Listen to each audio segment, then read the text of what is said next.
학창시절 학교를 다닌다는 것은 쉬운 일이 아니죠. 하지만 학교에는 많은 즐거움들이 있습니다. 점심시간이 있고 체육시간이 있고 새로운 것을 배우는 즐거움이 있어요. 무엇보다 마음을 나누며 재미있는 시간을 함께 보낼 친구들이 있습니다. 그러나 시험과 성적표는 즐겁지 않아요. 신앙생활에도 즐거움이 있습니다. 진리를 배우며 하나님을 알아가는 즐거움, 같은 믿음을 가진 성도들과 신앙과 삶을 공유하는 즐거움이 있습니다. 하지만 신앙생활에서 부담스러운 것도 있죠. 전도입니다. 성도에게 가장 중요한 사명이 전도라는 것을 알지만 삶에서 실천하는 것은 어렵습니다. 전도지를 들고 거리에 나가면 사람들은 스팸 전화를 받은 표정으로 우리를 대해요. 가까운 사람들과 즐겁게 이야기하다가 복음과 교회 이야기를 하면 분위기가 어색해지기도 합니다. 전도 축제에 전도 대상자를 초청하면 내 얼굴을 봐서 한번 와주기는 하지만 그 다음 주에도 교회에서 볼 가능성은 높지 않아요. 우리에게 전도는 반드시 해야 할 일이지만 달성하기 어려운 어떤 과업처럼 되어 있어요. 이제 막 문을 연 식당이 있습니다. 이 식당이 손님들이 많이 찾는 맛집이 되려면 어떻게 해야 할까요? 큰 비용을 들여서 전단지를 돌리고 요새 핫하다고 하는 SNS 마케팅을 해야 할까요? 그것도 필요한 일이겠지만 더 중요한 것은 손님들을 매료시킬 맛을 갖추는 것입니다. 그럼 어떤 마케팅보다도 강력한 입소문이 손님을 끌어모으게 될 거예요. 전도도 이와 같습니다. 사람들을 매료시켜서 예수님께로 이끄는 맛이 있어요. 그 맛이 건강한 공동체를 세우는 것입니다. 건강한 공동체는 어떤 전도 방법보다도 강력하고 지속 가능한 전도입니다. 예수님은 이 땅에 하나님의 교회를 세워갈 제자들에게 이렇게 말씀하십니다. 너희는 세상의 빛이라. 산 위에 있는 동네가 숨겨지지 못할 것이요. 팀 켈러는 교회가 산 위에 있는 동네가 되어야 한다고 말합니다. 산 위에 있는 동네는 산 아래에서 잘 보이지요. 교회는 산 위에 있는 동네와 같아요. 이 세상 속에서 예수님의 다스림을 받는 공동체의 영광이 무엇인지를 보여주어야 합니다. 모델하우스는 앞으로 완공되었을 때의 아파트의 모습이 어떠할지를 미리 보여줍니다. 사람들은 모델하우스에서 보여지는 세련되고 편리한 모습대로 집이 지어질 거라 기대하고 계약을 합니다. 교회는 장차 예수님이 이 세상에 재림하심으로 완성될 하나님의 나라가 어떠할지를 미리 보여주는 모델하우스입니다. 예수님이 이 세상에 다시 오실 때 세상의 모든 죄악을 심판하십니다. 죄악으로 인해 망가지고 분열되었던 모든 만물들은 그리스도 아래서 하나가 되고 회복됩니다. 지금 이 땅에 있는 교회는 그리스도가 만물을 다스리실 때의 모습이 어떠할지를 미리 보여주는 거예요. 그래서 교회는 이 세상의 대안이고 하나님이 이루실 미래입니다. 크리스천이 된다는 것은 세상에서 이루어진 일들과 분리되는 것이 아니에요. 우리는 여전히 학교와 회사에 가고 가정을 이루고 학부모에 참여하고 예술을 하고 여러 갈등 상황에 놓입니다. 우리는 이 모든 일들을 해야 해요. 그러나 그 일을 하나님과 함께 합니다. 하나님의 방식으로 그 일들을 대하고 사람들은 그것을 지켜봅니다. 우리가 사람들에게 다가올 하나님의 나라를 보여주려면 복음으로 변화된 우리의 모습을 보여주어야 합니다. 사람들의 주위는 쓸쓸하고 괴로운 어둠만이 가득합니다. 이 세상에서 얻을 수 있는 위로와 즐거움은 추운 겨울밤의 성냥불 같아요. 잠깐 타올라 손을 따뜻하게 하지만 금방 꺼져버려요. 사람들은 성냥통에 성냥이 떨어질 때까지 계속 성냥을 켭니다. 그런데 저 언덕 위에 따뜻한 조명으로 빛나는 집들이 보입니다. 그 집 굴뚝에서 밥 짓는 연기가 오르고 천진한 아이들의 웃음소리가 흘러나와요. 사람들은 그 마을을 동경하게 됩니다. 나도 그 마을에 들어가 그 따뜻함과 즐거움을 누리고 싶어집니다. 성경에 이 산 위의 동네와 같은 교회가 나옵니다. 예루살렘 교회의 모습이에요. 그들이 사도의 가르침을 받아 서로 교제하고 떡을 떼며 오로지 기도하기를 힘쓰니라.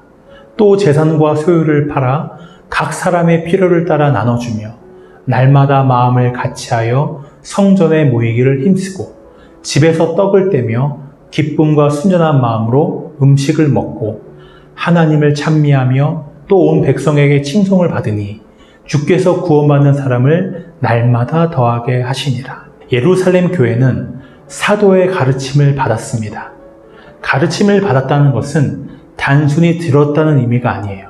그 가르침에 몰두하고 그것을 실천하는데 우선순위를 두었다는 뜻입니다. 그들이 받은 사도의 가르침은 사도들을 통해 온 하나님의 계시입니다. 그것이 지금 우리 손에 들려있는 성경이지요. 사람들은 사도들이 전한 진리를 받아들였고 그 가르침에 헌신했습니다. 예루살렘 교회는 힘써 교제합니다. 그 교제는 형식적이고 표면적인 교제가 아니라 자신을 나누어 하나됨을 이루는 교제였어요. 물건을 서로 통용하고 자신의 소유를 팔아 형제 자매의 필요를 채워주었습니다. 또 그들은 매일 모이기에 힘을 씁니다. 성전에서 모이고 집에서 함께 모여 떡을 떼었어요. 내가 즐겁고 편안한 분위기라면 자발적으로 모입니다. 불편하고 부담스럽다면 모이라고 독려해야 겨우 모이죠. 예루살렘 교회는 자발적인 즐거움으로 매일 모이기에 힘썼습니다. 서로의 필요를 위해 자신을 나누고 자발적인 즐거움으로 모이는 것은 진짜 가족이라도 쉽지 않은 일입니다. 예루살렘 교회는 우리는 가족 같아요 라고 말하는 수준이 아니라 가족이었습니다. 육적인 가족보다 더 끈끈하고 깊은 영적인 가족이었어요. 예루살렘 교회는 성전에 모여 기도하며 집에서 떡을 떼며 주님의 만찬을 행했습니다. 그 모임에는 주님을 높이는 경건함이 있었고 기쁨의 영이 배어 있었어요. 경건함과 즐거운 활력이 함께 공존했습니다. 하나님은 새로운 신자들을 매일 더하여 주셨어요. 그들은 온 백성에게 칭송을 받습니다. 많은 박해가 있었지만 그들은 사람들에게 사랑을 받으며 매력적인 모습으로 복음을 증거했어요. 그들이 가르치고 사랑하고 교제하고 모이는 그 모습이 가장 강력하고 매력적인 전도지였습니다. 정우성이라는 배우가 있죠. 저는 정우성 배우를 보면 비현실적으로 잘생겼다는 생각이 듭니다. 정우성과 제 키는 비슷합니다. 몸무게는 제가 훨씬 더 많이 나갑니다. 분명한 것은 제가 아무리 살을 뺀다고 해도 정우성은 될 수 없다는 거죠. 우린 예루살렘 교회를 보면서 동화에나 나올 것 같은 이상적인 교회를 보듯이 대합니다. 제가 정우성이 될 수 없듯이 우리는 예루살렘 교회처럼 될 수 없다고 생각해요. 예루살렘 교회는 동화 속의 이야기가 아닙니다. 2000년 전 가장 혼란스럽고 어두웠던 도시에 이루어진 교회였어요. 다른 시대, 다른 장소에 있는 교회이지만 예루살렘 교회와 성덕 교회는 같은 교회입니다. 같은 예수님을 믿고 같은 아버지를 사랑하고 같은 성령을 둔 주님의 교회예요. 우리는 예루살렘 교회와 같이 되어야 합니다. 그럼 우리는 어떻게 예루살렘 교회처럼 될 수 있을까요? 선교신학자인 레슬리 뉴비기는 이렇게 말합니다. 복음이 단지 이론이나 세계관 또는 단지 종교로 전파되는 것뿐이라면 사회를 위한 공적인 진리가 될 수 없다. 사회와 교회에서 구체화될 때 복음은 공적인 진리가 된다. 하나님의 영이 눈에 보이지 않듯이 악한 영은 눈에 보이지 않습니다. 그러나 이 악은 이 세상의 타락한 권력과 부패한 구조를 통해 역사하며 실체를 갖게 됩니다. 악한 영의 세력들은 그것을 통해 이 세상의 미움과 갈등, 살인과 폭력, 불평등을 조장해요.